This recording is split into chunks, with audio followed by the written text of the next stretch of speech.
Prometo 3 minutos. Quero cumprimentar aqui também o vereador, esse jovem vereador que está aí, uma liderança em ascensão, né? Jovem, já secretário da habitação, né? O moleque, né? Bonito apelido, né? Mas o moleque no bom sentido. Eu quero agradecer porque o moleque tem feito um trabalho extraordinário aos nossos moradores da região norte.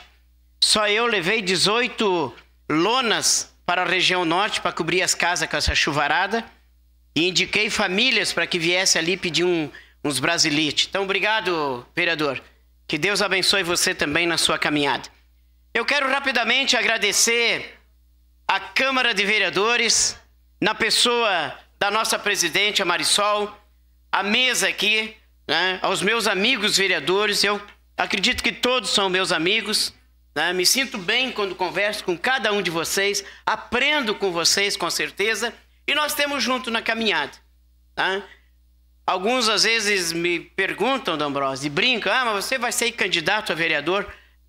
Por enquanto não, irmão, meus amigos, por enquanto não. Por quê? Porque o meu partido ainda não sabe a caminhada que vai ter. Eu não sei se vai ser o Felipe, o nosso candidato a prefeito. Não sei se vai ser o Mauro Pereira, não sei, entendeu? Não sei o que o MDB vai fazer, mas eu sou soldado do partido, como diz o Rafael Bueno, né?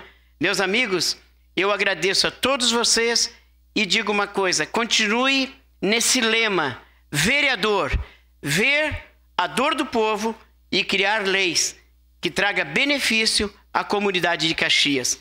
Meu abraço também, eu sei que ele vai ver esse vídeo da nossa fala aqui, o nosso abraço também para o Corlate, né, que é o pai da nossa amiga aqui, Romualdo Corlate, que junto com nós também trabalhou na UAB no meu tempo.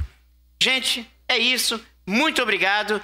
Uma ótima quarta-feira e um ótimo feriado a todos nós. Obrigado.